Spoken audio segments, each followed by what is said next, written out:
All right, y'all, before we get into today's video, just want to let you guys know, you guys asked, I listened, we've got merch again here. Went with just a real basic, simple, we got one color, nice Coon Creek Outdoors logo. We're running t-shirts and hoodies right now. The Gildan brand, this is a nice brand. This isn't some cheap, kind of scammy deal. This is worked very hard on these, good fit. This is a large on me. I'm 6'1", about $180. So, just a good solid fitting shirt. Hoodie's the same way, good true fitting shirt. We've got the Coon Creek logo on the front there, and then on the back, we've got the a bigger logo. Same thing on the hoodies here. Nice logo on the front, and nice simple logo on the back. So anyway, the merch is going to be available through Hoosier Trapper Supply's website. I'll leave a link somewhere right in here, as well as a link down below. So you can click that link, go check them out. While you're there on Hoosier's website, check out some of their stuff. One thing I've always admired about Hoosier Trapper Supply is they don't fill their website with all like the extra gimmicky kind of trapping nonsense, right? What Charlie and Hoosier has to offer there, it's what you need to catch and process fur. There's none of the extra, kind of BS gimmicky stuff. I've always appreciated that about their website. So while you're there getting some CCO merch, check out, what else Hoosier has to offer. So appreciate it, guys. You guys been asking this for a long time. We finally got it. Hey, enjoy the video.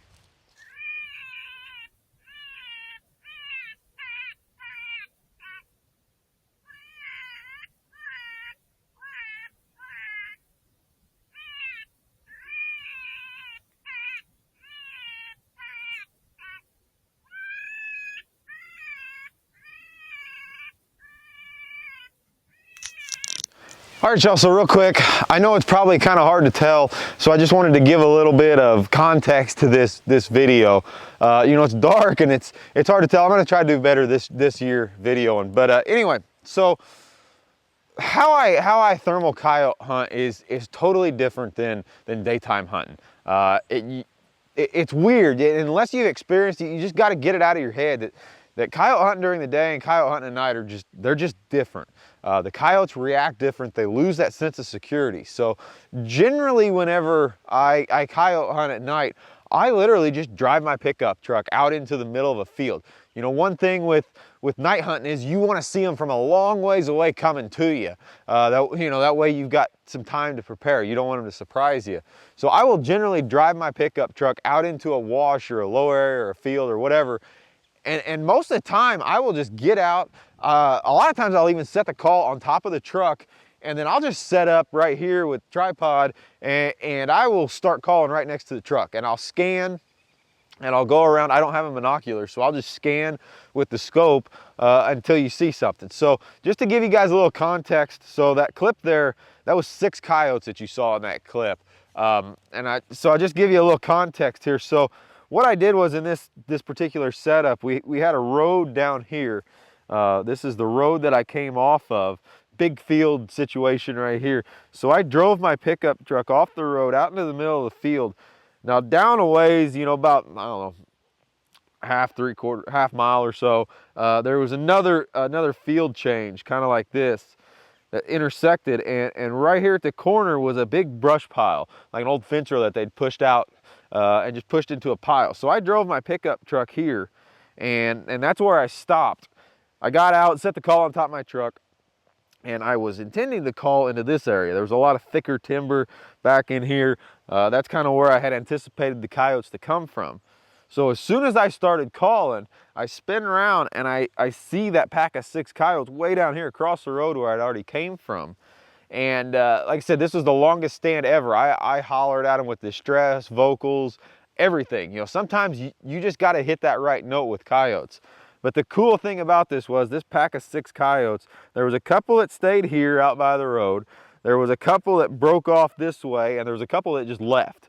So I had coyotes here, I had coyotes here. These coyotes actually finally worked their way all the way up and around me, and they actually came in and tried to circle over here.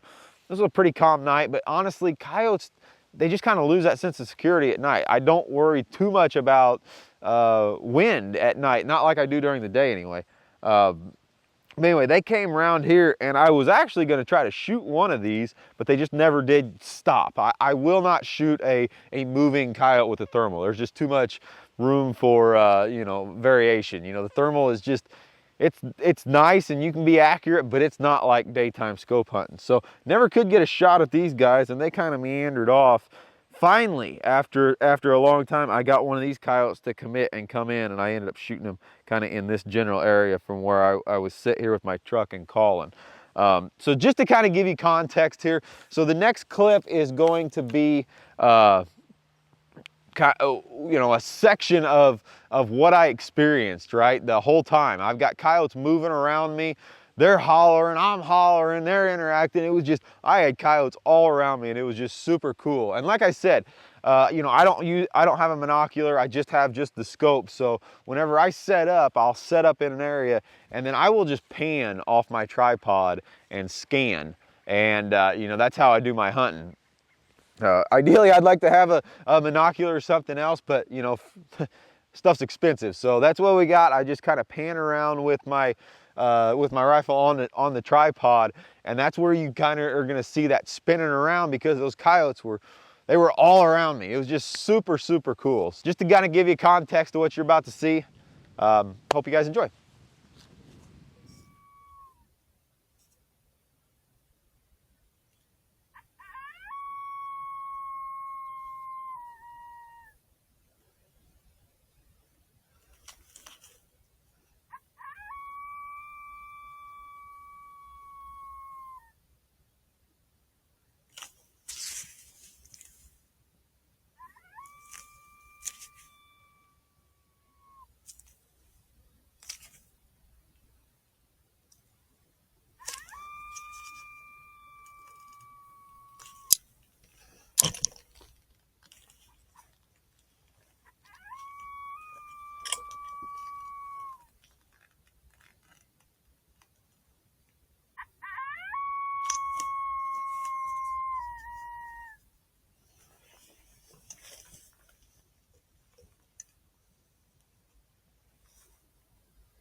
This is all coyotes. It's not me. He's got to get him to commit.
All right. Whew, wasn't that cool, y'all? Man, I tell you, that was the longest stand I've ever been on for coyotes. So I've got a timer on my remote, you know, that keeps track of the stand. And from the time I started calling to the time right after I shot and I looked down, it was 51 minutes and 46 seconds. That's how long of a stand I took. I've never called a coyote in that long before. That's crazy. Normally I go about 15 minutes or so, but these coyotes were all over me. I don't know how much the audio will pick it up on the scope, but I had coyotes howling back at me nonstop for 45 minutes. It was one of the coolest experiences I've ever had. So I came up to this stand and I was gonna call down into this timber, and you can see my truck right there behind me. So I came up into this stand here, and I was anticipating on calling the coyotes out of that bottom ground. And I drove my truck up, and like I said, I normally call right next to my truck anyway. I threw the caller right on top of my truck, started calling, and behind me from where I was calling, I heard this group of coyotes light up and start howling whenever I was playing Distress. And I looked over, and this pulsar, it's just badass, really.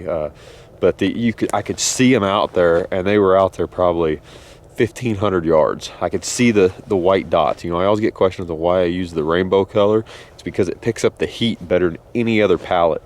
And I could see them out there, and I could hear them howling.